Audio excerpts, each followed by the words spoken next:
안녕하세요. 저는 청주에 살고 있는 30대 중반의 미혼 여성입니다. 저에게는 결혼을 약속했던 남자친구가 있었습니다. 사실 그동안 저는 연애나 결혼은 저와는 상관없는 일이라고 생각했었죠.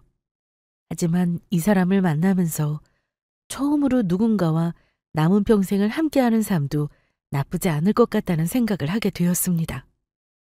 그만큼 제 남자친구는 저에게 잘해주고 또 확신을 주는 사람이었거든요.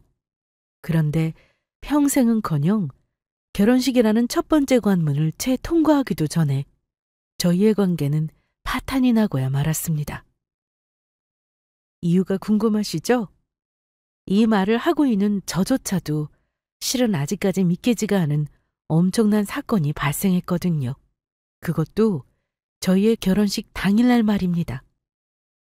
솔직히 그 당시에는 너무나도 큰 충격에 한동안 잠도 제대로 못 자고 밥도 넘어가지 않을 정도로 힘든 날들을 보냈던 저였었는데요.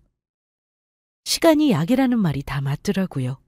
그것도 몇 달이 지나자 이제는 오히려 제일 억울한 건 나인데 내가 왜 이러고 있어야 하나 싶은 생각이 들더라고요. 그래서 지난 과거를 포함한 모든 나쁜 일들을 훌훌 털어내고 새로운 인생을 살아보기로 결심했습니다. 그리고 새로 의지를 다지게 된 기념으로 제가 겪었던 그 사건을 여러분께도 들려드리고 싶네요. 저는 친한 친구 서영이와 함께 유아용품 가게를 운영하고 있습니다. 친구는 저의 중학교 동창이었고 진작에 결혼해서 이미 아이가 초등학교에 들어간 학부모였죠. 사실 미혼인 제가 유아용품에 대해서 뭘 알겠어요? 저는 원래 작은 회사에서 마케터로 일을 하고 있었는데 직원 숫자는 작고 일은 많아서 매일같이 퇴사 욕구에 시달리고는 있었죠. 야근도 심해서 다른 직장으로의 이직을 알아볼까 하며 망설이고만 있던 어느 날 저는 이 친구를 만나서 같이 저녁을 먹으며 저의 고민을 토로했죠. 그랬더니 서영이가 대뜸 잘 됐다고 하더라고요. 뜬금없이 뭐가 잘 됐다는 거야? 야, 민지야. 나랑 가게 하나 하자. 나도 이제 슬슬 일해야 할 것 같아서 가게 자리 알아보고 있던 참이었거든. 에? 진짜? 아직 서준이 어린데 괜찮겠어? 근데 무슨 가게를 하자는 거야? 서준이 이제 어린이집 가기 시작하면 시간 계속 비잖아. 나도 집에만 있는 거 체질이 아니야. 지겨워서 우울증까지 오려고 해. 얼른 일하고 싶어. 서영이는 원래도 옷가게를 하고 있었는데 결혼하고 임신해서 아이를 낳으면서 가게 문을 닫았거든요. 워낙에 활달하고 외향적인 친구라 집에서 육아만 하면 우울해하는 건 알고 있었는데 벌써 가게 자리까지 알아보고 있을 줄은 몰랐죠. 그리고 서영이가 말하는 가게는 바로 유아용품 가게였습니다. 다 좋은데 카테고리가 너무 뜬금없지 않냐? 나 아기랑도 안 친해서 유아용품의 유자도 모르는 거 너도 알잖아. 원래 다 배우면서 시작하는 거야. 다행히 네 친구가 바로 베테랑 아기 엄마 아니겠니? 내가 알려줄 테니까 걱정하지 마. 그래 뭐 네 말대로 일이야 배운다고 치고. 근데 유아용품 가게가 잘 될까? 사람들도 온라인으로 구매할 것 같은데?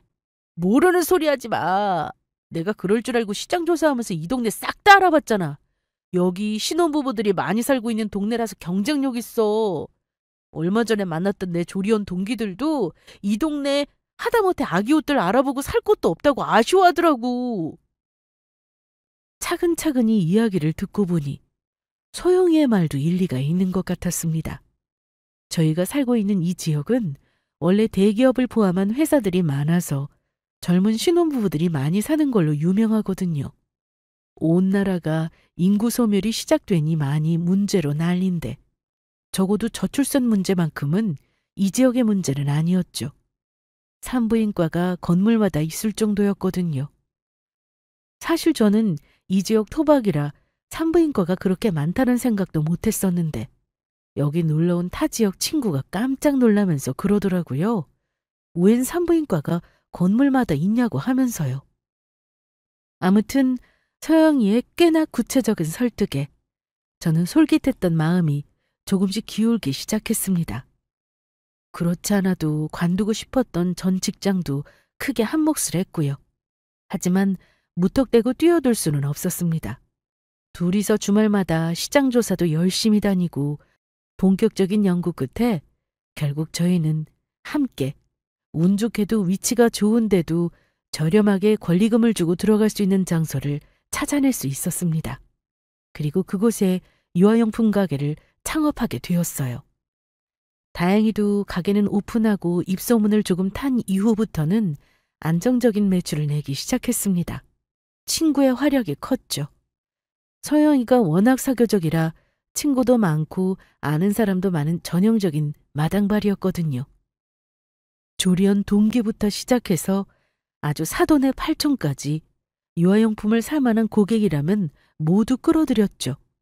저는 회사에서 마케터로 일하던 경험을 살려서 오픈 이벤트 전단지를 기획해서 돌렸습니다. 주기적으로 동네 맘카페에 홍보글도 올렸고요. 어쨌든 둘 다 젊디 젊으니 열심히만 하면 안 되는 건 아무것도 없다는 무대뽀 희망에 차있기도 했던 시기였습니다. 그리고 1년쯤 지나서 저희는 그 가게 바로 옆에 테이크아웃 전문으로 하는 전용 커피점도 열게 되었습니다. 테이크아웃 전문이라 매장이 클 필요도 없었고 대려번 코너에 붙은 곳이라 오가면서 찾기가 좋은 곳이었어요. 매장 인테리어로 전면 유리를 설치해서 가게 양쪽을 왔다 갔다 하면서 손님이 있을 때 적절히 대처할 수 있었고요. 마침 저희 가게 바로 옆이 비게 된 것도 어떻게 보면 엄청난 운이 따른 일이었죠. 아침에 한창 출근으로 사람들이 몰리는 시간대는 아르바이트생을 한 명 더 쓰기도 했습니다. 야근을 하지 않으니 회사 다닐 때보다 시간적 여유는 훨씬 많은데 그때보다 수입이 배는 많았습니다. 저는 그때 서영이의 말을 들은 게 정말 신의 한 수였다는 생각을 종종 하고는 했죠. 야, 이게 다 내 덕분인 거 너도 알지? 아이고, 안 그래도 감사하게 생각하고 있습니다, 김 사장님.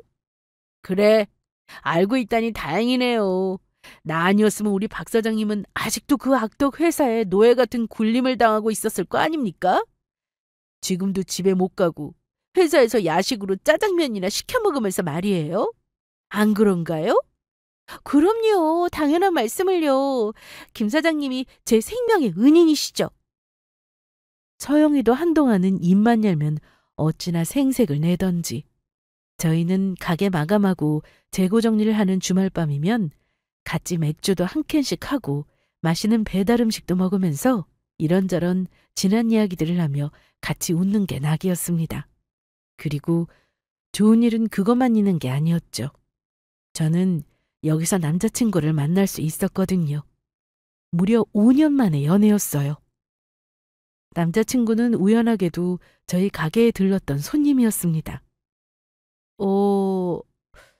아마 아기가 이제 100일쯤 됐을 텐데 아기 옷은 어떤 게 좋을까요? 딸인가요, 아들인가요? 아들입니다. 네, 요즘 많이들 찾으시는 걸로 몇 개 보여드릴게요. 이쪽으로 오시겠어요? 키가 훤칠하니 커서 190은 다 되어 보이고 서글서글하고 잘 웃는 인상이 사람들에게 호감을 사는 얼굴이었죠. 그 손님은 본인의 친한 친구가 아기를 낳아서 선물을 사러 왔다고 하더라고요. 그날은 제일 비싼 걸로 옷을 4벌쯤 사갔죠. 그리고 정확히 이틀 후에 그 손님이 다시 또 매장을 방문했습니다. 이번에는 퇴근하는 길에 급하게 들렀는지 목에 깜빡하고 잊은 사원증도 걸고 있는 상태였죠. 저도 알고 있는 회사였습니다. 이 근처에 유명한 연구소 이름이 적혀 있었거든요. 이 지역 사람들이라면 모를 수가 없는 회사였어요. 어머, 또 오셨네요? 저번에 사갔던 옷을 다른 친구들도 보고는 다들 너무 마음에 든다 해서요. 몇 벌 부탁받아서 같은 옷을 더 사가려고 합니다. 그러셨구나. 그러면 저희야 너무 좋죠. 다른 옷들도 좀 보여드려요? 네, 부탁드릴게요. 저희야 사양할 이유가 없는 너무 좋은 일이었죠. 옆에서 같이 듣고 있던 친구가 신이 나서 재고를 찾으러 가게 뒤쪽 창고로 뛰어가더라고요. 그 사이에 저와 그 손님은 짧은 담소를 나누었습니다. 지나가면서 종종 봤었는데 그때마다 항상 손님이 많더라고요. 장사가 잘 되는 것 같네요. 의외로 손님들이 아기용품은 눈으로 직접 보고 사고 싶어 하시더라고요. 사이즈 같은 문제도 그렇고 아무래도 아기가 쓰는 물건이다 보니 실물을 봐야 안심이 되는 분들이 많으신 것 같아요. 아, 저는 오프라인 매장이 잘 안 될 거라고 생각했는데 오히려 그럴 수도 있겠네요. 바로 옆에 테이크아웃 카페도 같이 하시는 거죠? 네, 맞아요. 저희 커피 맛있으니까 다음에는 커피 드시러도 오세요. 그럴게요. 저 커피 좋아하거든요. 그러고 보니 근처에서 2호점도 본 것 같은데 맞나요? 사실 저희의 생각보다 가게가 잘 돼서 얼마 전에는 근처에 2호점을 냈었거든요. 2호점은 제 사촌 동생이 운영하고 있었고요. 최근의 일이었는데 벌써 그 소식까지 알고 계시는 게 신기하더라고요. 저는 동네가 넓은 것도 같아도 은근히 좁다는 생각을 했습니다. 손님은 제가 사원증에서 봤던 바로 그 연구소의 연구원이라고 하더라고요. 집도 근처라서 운동 겸 걸어서 출퇴근할 때도 많다고 하시면서요. 집에서 회사까지 출퇴근하는 구간 사이 저희 가게가 중간쯤에 딱 위치하고 있어서 거의 매일을 오가며 저희를 봤다고 했었죠. 그 뒤로 손님은 수시로 저희 가게를 방문했습니다. 본인은 아이가 없으니 선물의 대상과 종류만 자꾸자꾸 바뀌었죠. 직장 상사 아기 돌잔치 선물을 사러 오기도 하고 본인 조카 선물을 사러 오기도 하고요. 하다 나중에는 그냥 옆에 카페에 커피 마시러도 들리시더라고요. 거진 일주일에 2~3번은 얼굴을 보다 보니 친해지지 않을 수가 없었습니다. 어느 날 보니 저도 모르게 그 손님 오늘은 언제 오시나 하면서 기다리고 있었던 적도 있었습니다. 아기도 없는데 애쓴다 진짜. 갑자기 무슨 소리야? 내가 봤을 때 그 여자 너한테 관심 있는 것 같아. 틀림없어. 관심은 무슨 관심이야. 진짜로 선물할 일이 있나 보지. 귀신은 속여도 나는 못 속이지. 두고 봐. 조만간 너한테 고백한다. 나중에 고백해오면 긍정적으로 생각해 보라고요. 그 정도면 얼굴 괜찮지, 직업 좋지, 너한테 잘해주지. 안 만날 이유가 뭐가 있냐면서요. 사실 아니라고는 말했지만 저도 눈치는 채고 있었습니다. 그 남자가 저에게 관심이 있구나 하는 생각이요. 그전까지 우리 가게 최고 단골이었던 아기 엄마도 이 정도로 자주 찾아오지는 않았으니까요. 그리고 서영이의 예상은 맞아떨어졌습니다. 얼마 가지 않아 꽃다발을 들고 찾아온 그 손님이 저에게 만나고 싶다며 고백을 했거든요. 서영이의 말처럼 굳이 만나지 않을 이유도 없었고 오히려 저도 슬슬 정이 들렸던 상태였습니다. 아직 서로를 잘 모른다고 생각도 들었지만 30도 훨씬 넘은 나이에 언제까지 시간만 보내고 있을 수는 없다는 서영이의 말에 저는 일단 만나면서 알아가 보자는 생각으로 알겠다고 대답했죠. 그렇게 저희는 사귀기 시작했습니다. 그날 제 긍정의 대답을 듣고 남자친구는 어찌나 아이처럼 기뻐하던지 한동안 그 얼굴이 눈앞에 어른거릴 정도로 기억 속에 남았죠. 몇 년 만에 시작했던 연애는 TV 속에서나 보던 멜로드라마처럼 불타오를 정도로 뜨겁고 열정적이지는 않았습니다. 하지만 장갑 속 온기처럼 잔잔하고 따뜻했어요. 남자친구는 제가 부르면 열일을 제쳐놓고 달려올 정도로 저에게 잘해주었습니다. 제가 좋아하는 음식, 제가 즐겨 듣는 음악, 제가 행복해하는 영화. 이렇게 제 취향을 빠르게 파악한 뒤에 데이트 코스에 매번 반영할 만큼 섬세했고요. 섬세하다는 건 관심이 있다는 뜻이고 결국에는 그것도 다 애정에서 나오는 게 아니겠어요? 저는 이 사람과 연애하는 내내 오랜만에 느끼는 이 감정이 참 좋다는 생각을 자주 했었던 것 같습니다. 이래서 사람들이 연애를 하는구나 싶기도 했고요. 남자친구는 인간적으로도 괜찮은 사람이었습니다.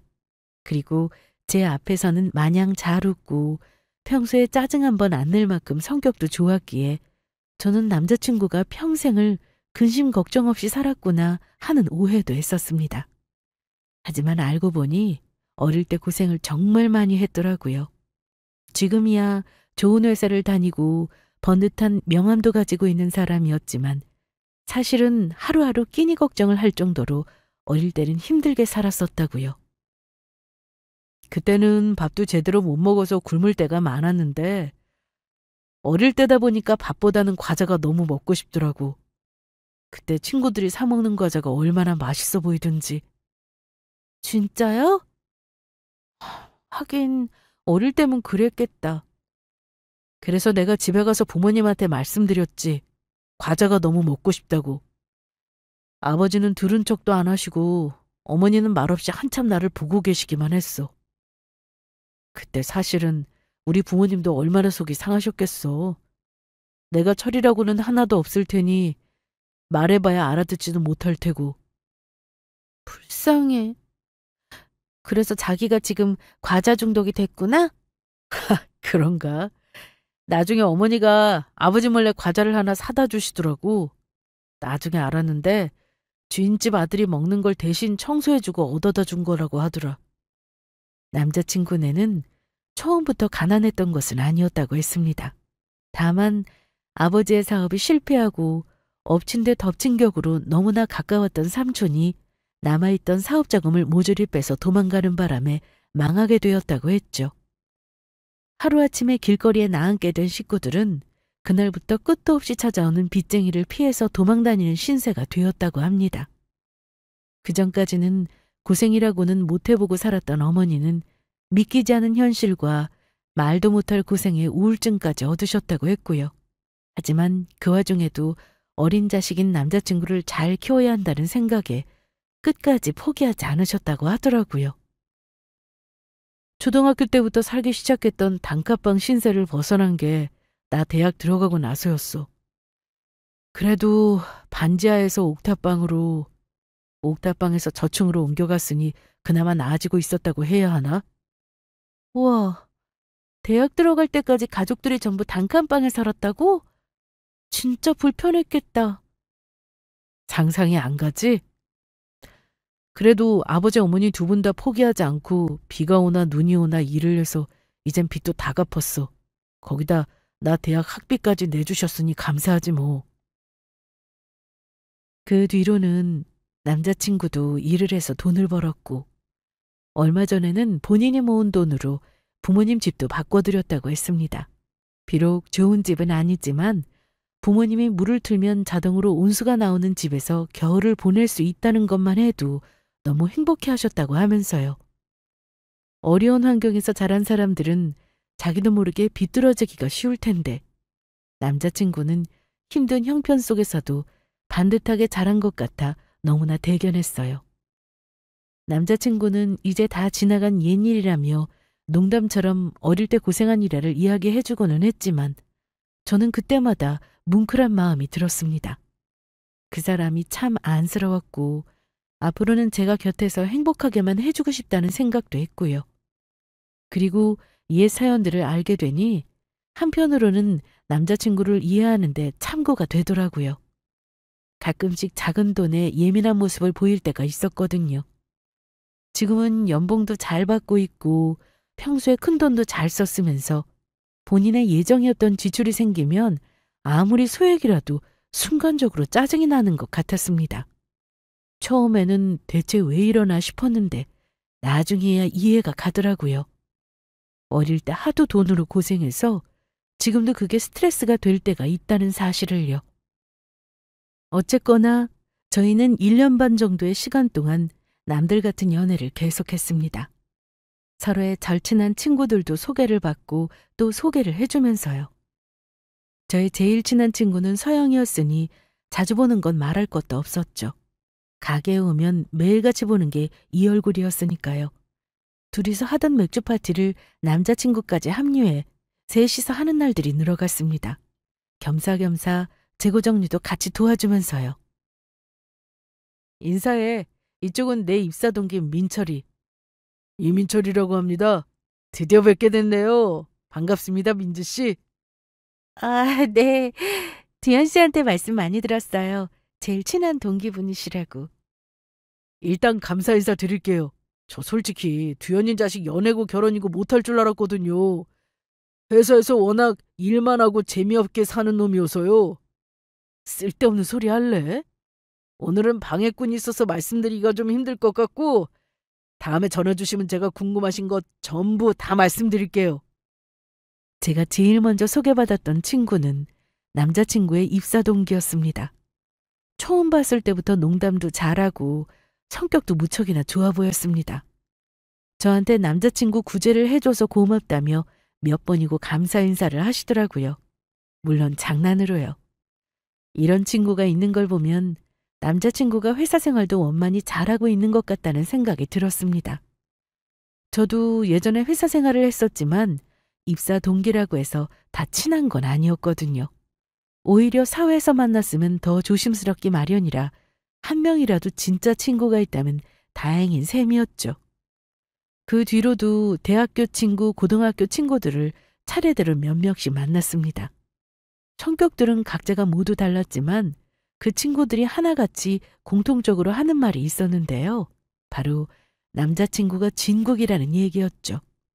처음에야 농담으로 어쩌다 이런 녀석을 만나게 됐냐고 했지만 결국 하고 싶었던 이야기는 그것이었습니다. 그 친구들의 말 속에서 제 남자친구는 참 좋은 사람이었어요. 다른 건 몰라도 다들 그것만큼은 정말로 보장할 수 있다고 하더라고요. 무슨 일이 있어도 절 행복하게 해줄 사람이라는 말도 함께 했고요. 사람들의 증언이 아닌 증언까지 모두 듣고 나니 한결 마음이 놓였습니다. 요즘은 앞뒤가 다른 사람이 그렇게나 많다고들 하잖아요. 마음만 먹는다면 여자친구나 부모를 속이는 일쯤은 아무것도 아니라고 할 정도로요. 사실 공통되는 접점이 없이 만난 사람이라 조금 불안감도 없지 않아 있었거든요. 제 앞에서는 보이지 않았던 제가 모르는 그 사람의 모습이 있을까 봐서요. 하지만 친구들을 이렇게나 많이 만났는데도 한결같이 긍정적인 이야기만 해주는 걸 보면 쓸데없는 걱정이었나 싶은 생각이 들었습니다. 그리고 제가 이런 생각까지 하게 된 것은 이유가 있었죠. 그건 바로 얼마 전에 남자친구로부터 프로포즈를 받았기 때문이었습니다. 30대 중반의 남녀가 1년 반을 만났으니 슬슬 결혼 이야기가 나오는 것도 무리는 아니었죠. 연애할 때도 아무런 문제가 없었고 저도 남자친구 모두 서로를 아직도 너무나 아끼고 좋아하고 있었습니다.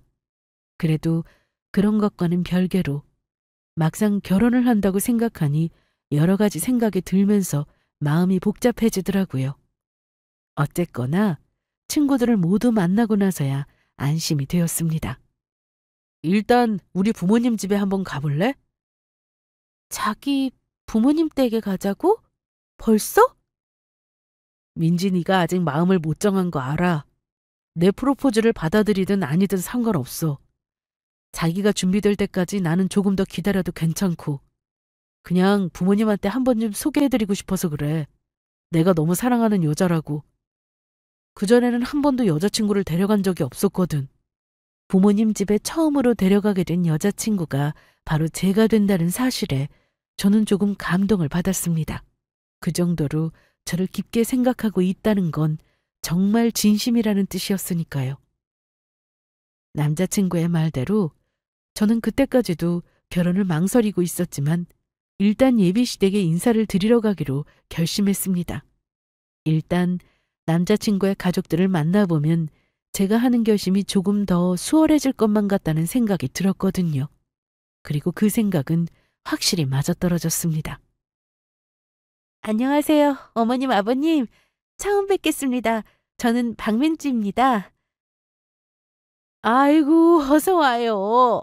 티연이가 갑자기 여자친구를 데리고 온다고 해서 우리가 얼마나 놀랐는지 몰라요. 저 녀석이 여태껏 집에 누구를 데려온 게 처음이라서 우리도 어떨떨했지.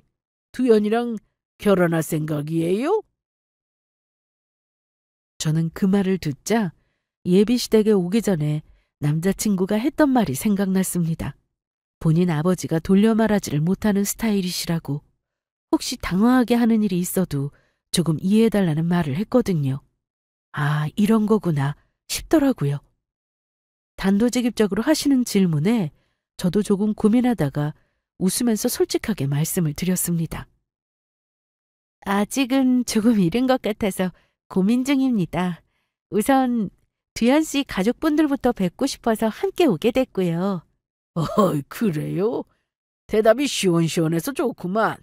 눈치 보면서 둘러대는 것보다 솔직하게 이야기하는 게 100번 낫지.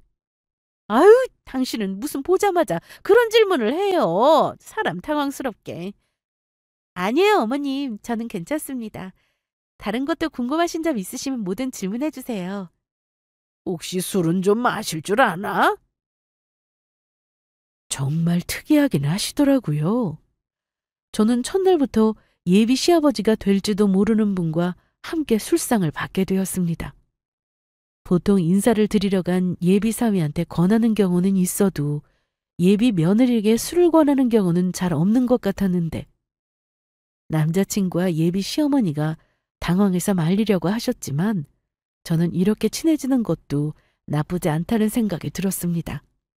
제가 술을 싫어하는 스타일도 아니었고요. 그리고 확실히 술을 주거니 받거니 하다 보니까 저와 남자친구의 가족은 빠른 속도로 친해지게 되었습니다. 술이 몇 잔 들어가니 솔직한 속마음도 얘기를 해주시더라고요. 부모 잘못 만나는 바람에 어릴 때 남자친구를 너무 많이 고생시켜서 미안했다고 하시면서요. 행복하게 웃는 모습을 잘 못 봤던 것 같은데 최근에 저를 만나면서 많이 행복해하는 것 같아서 부모로서 얼마나 기분이 좋았는지 모르겠다고 하시더라고요. 그러면서 마지막 소원이 있다면 제가 두현 씨와 결혼해서 둘이서 행복하게 잘 사는 모습을 보는 것, 그것뿐이라고 하셨습니다. 그렇게 예비 시댁에서 돌아온 이후로 저는 많은 생각을 하게 되었죠. 남자친구에게 들어왔던 것처럼 예비 시부모님은 너무나도 좋은 분들 같았습니다. 비록 아직도 예비 시댁의 형편은 그렇게 넉넉해 보이지는 않았지만 가족들끼리 정이 깊고 사이도 정말 좋아 보였고요. 아무래도 집을 가보면 대충 그 집 형편을 가늠할 수가 있게 되잖아요. 남자친구가 사들였다는 부모님 집은 제 생각보다도 더 오래된 아파트였습니다. 집안에 놓인 가구나 가전들도 세월의 흔적이 느껴지는 오래된 물건들이 대다수였고요. 하지만 이런 집에 살더라도 식구들끼리 화목하고 행복하게 산다면 그게 진짜 기쁨이 아닐까 싶은 생각이 들었습니다. 아무리 좋은 집에서 부유하게 산들, 날마다 이혼을 하니마니 가족들과는 남보다 못한 사이로 지내는 집도 널려 있는 게 현실이었으니까요. 적어도 예비 시댁에서는 돈이 가족의 1순위는 아니라는 게 증명된 셈이었죠. 그리고 저도 남자친구와 그런 가정을 꾸릴 수 있을 것 같다는 상상을 해보았습니다.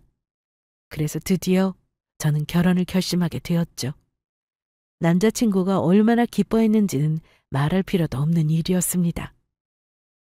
결혼을 결심한 뒤로 곧장 저희 부모님 댁에도 남자친구를 데리고 인사를 하러 찾아뵙게 되었습니다. 저희 부모님 역시 놀라시긴 마찬가지였어요.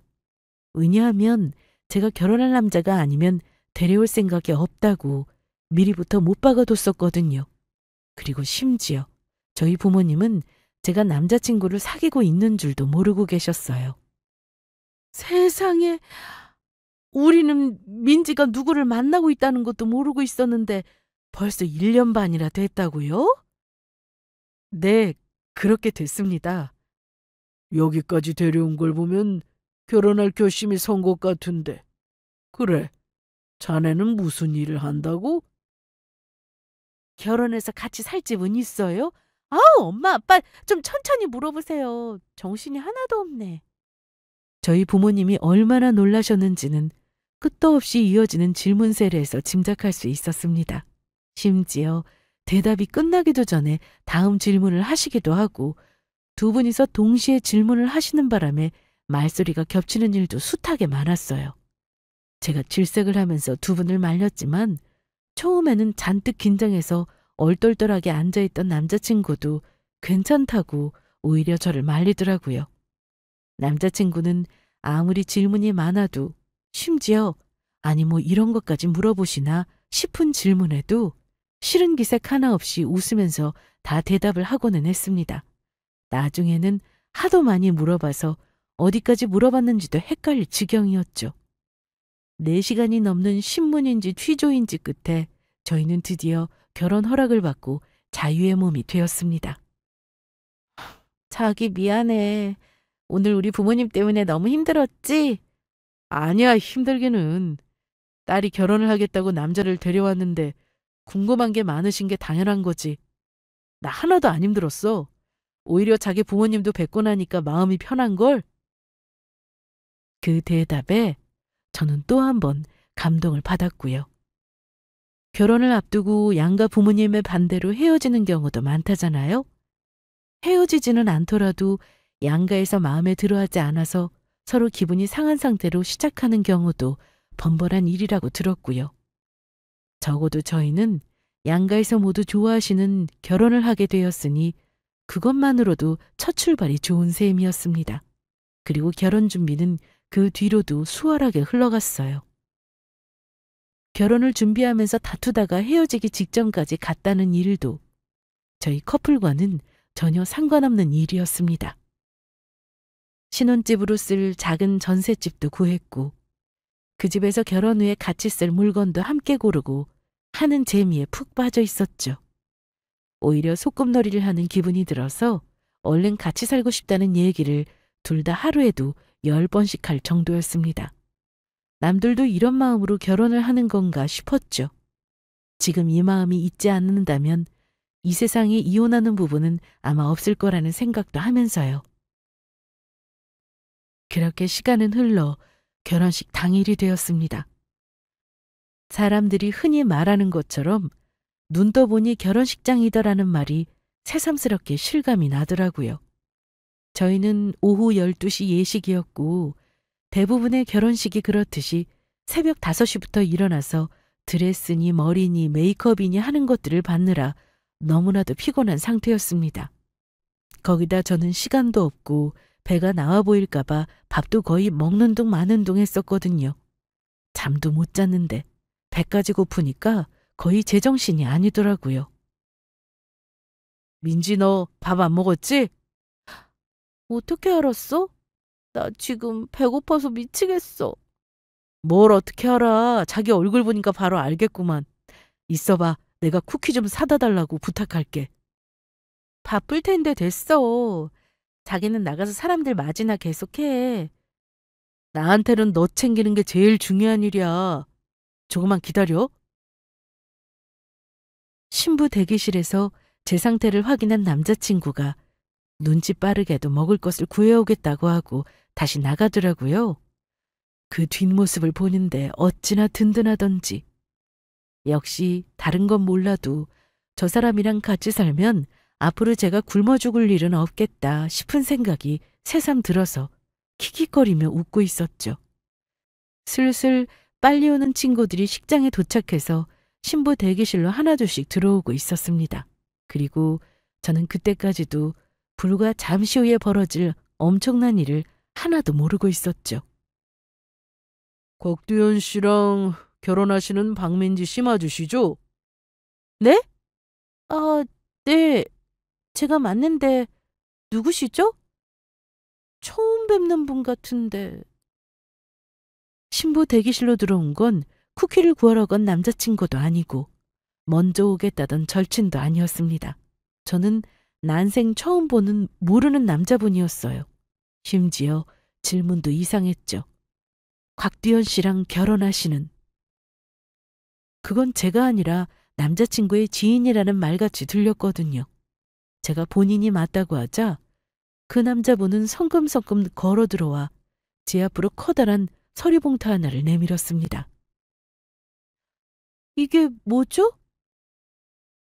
열어보시면 아실 겁니다. 곽두현 씨에 관해서 꼭 아셔야 할 게 있어서요. 제 남자친구요? 네. 먼저 보시고 나서 제가 저놈의 실체를 알려드릴게요.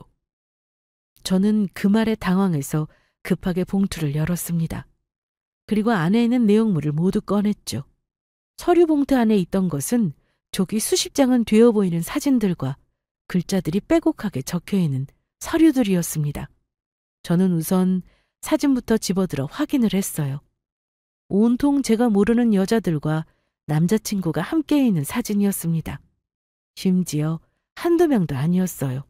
못해도 7, 8명이 넘는 여자들이 남자친구와 다정하게 팔짱을 끼고 있는 모습이 누가 봐도 연인인 것처럼 보였습니다. 저는 바로 사진을 내려놓고 뒤에 있던 서류들을 확인했어요. 그 서류들에는 남자친구의 신상에 관한 모든 정보가 낱낱이 들어있었습니다. 말하자면 누가 의뢰해서 제 남자친구를 뒷조사한 것 같은 내용이었어요. 이게 대체 뭔가요? 이 여자들은 다 뭐고?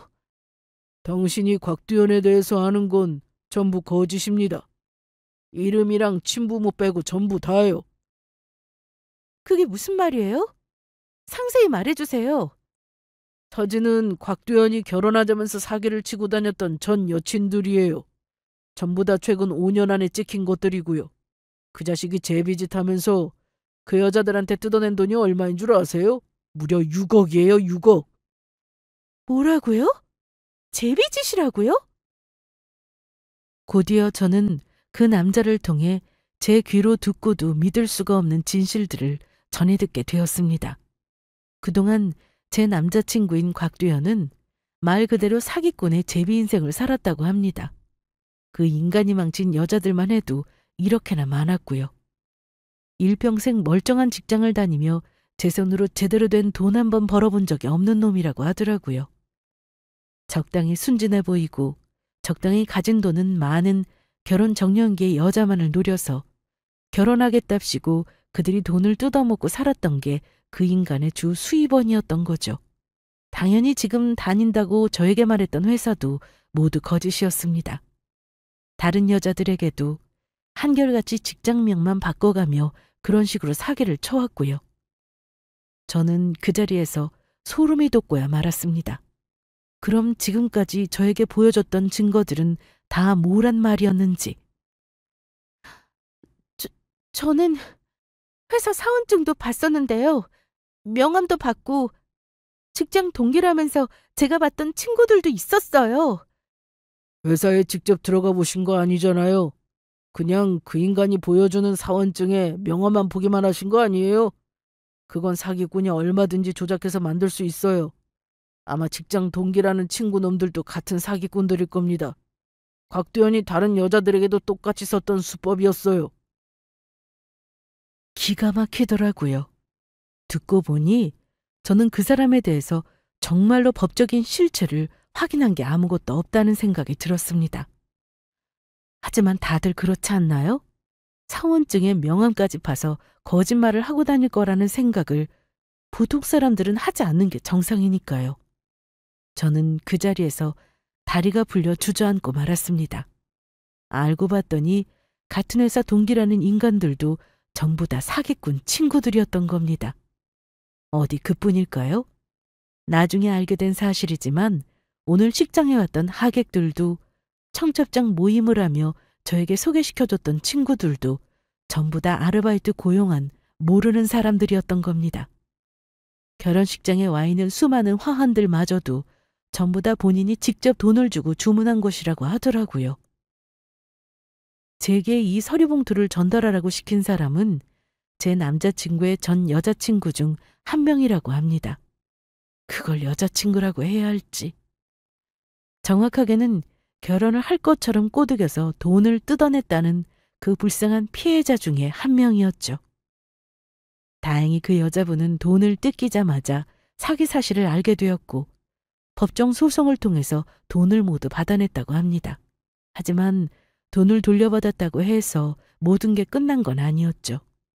그 여자분은 그 뒤로도 분이 안 풀린 나머지 곽두현이 어떻게 살고 있나 계속 지켜봐왔다고 하시더라고요. 그런데 최근에 그 인간이 결혼을 하게 됐다는 소식을 듣게 되었다는 겁니다. 또 다른 불쌍한 인생을 구제하기 위해서 그분은 저에게 이 모든 사실이 담긴 서류 봉투를 보내게 되었다고 하더라고요. 이 일을 어디서부터 어떻게 수습을 해야 할지, 저는 제 눈앞에 갑자기 들이닥치게 된 이 잔인한 현실에 정신이 하나도 없었습니다. 그 와중에 신부 대기실에는 자꾸 친구들이 몰려들기 시작했어요. 예식 시간이 가까워져 오면서 하객들이 하나둘씩 들어오기 시작했던 겁니다. 저를 축하해 주러 식장에 온 제 친구들의 얼굴을 보자 저는 왈칵 눈물이 터지고야 말았습니다. 야, 민지야, 무슨 일이야? 너 왜 그래? 서영아, 나 어떻게 하면 좋아? 무슨, 너 왜 그래? 무슨 일 있어? 어디 아파? 저는 그때 마침 타이밍 좋게도 신부 대기실로 찾아온 서영이를 보고는 통곡을 하기 시작했습니다. 너무 당황한 서영이와 친구들이 무슨 일이냐며 기겁을 하고 제 주위로 몰려들었죠. 그리고 서영이가 제 옆에 있던 사진들을 주워들었습니다. 그 속에는 서영이도 알고 있는 얼굴이 있었고요. 당연히 제 남자친구였죠. 곧 자초지정을 듣게 된 서영이가 기겁을 하면서 밖으로 뛰어나가 저희 부모님을 모셔왔습니다. 그리고 저는 그 자리에서 바로 경찰을 불렀어요. 5분도 되지 않아서 예식장에 경찰이 출동했던 기억이 납니다. 경찰은 사기 행위에 가담한 하객 알바들과 그 인간의 친구라고 예식장에 온 사기꾼들을 모두 잡아들였습니다. 그리고 그 자리에서 증거와 진술을 확보했죠. 오늘 이 자리의 주인공이었던 곽두연을 포함해서요. 이게 무슨 일이야? 민지야, 너가 경찰 부른 거야? 민지 이름 부르지도 마! 이 인간 말종 사기꾼 자식아! 도대체 그게 무슨 말이에요, 서영 씨? 그 인간은 경찰에 끌려가면서도 아직까지도 이해를 못하겠다는 얼굴로 뒤를 돌아보며 저를 애타게 불렀습니다. 이게 대체 무슨 일이냐고 저희 부모님께 항의를 해오는 예비 시부모의 모습도 보였죠. 저도 진술을 위해 경찰서로 같이 이동하기 직전 한마디 남겼습니다. 저 인간이 하고 다니는 짓 알고 계셨어요? 설마 지금까지 몰랐다고 하신 건 아니겠죠? 그리고 아는데도 두 분이 지금 연기하시는 거라면 너무 소름 끼치네요. 여기서 더 할 말은 없고 자세한 이야기는 경찰서 가서 하시죠. 그 결혼식장이 생긴 이래로 결혼식 직전에 신랑 신부를 포함한 하객들이 경찰서로 이동하게 된 건 처음 있는 일이었다고 합니다. 물론 경찰서에 갔다고 일이 순조로웠던 것은 아니었습니다.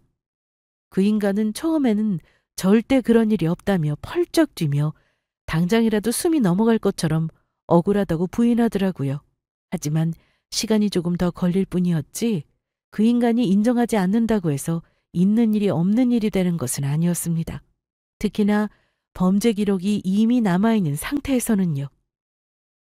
그 인간에게는 전 여자친구에게 소송을 당했던 기록들이 고스란히 남아있었거든요. 그리고 제가 듣게 된 자세한 속사정은 이러했습니다.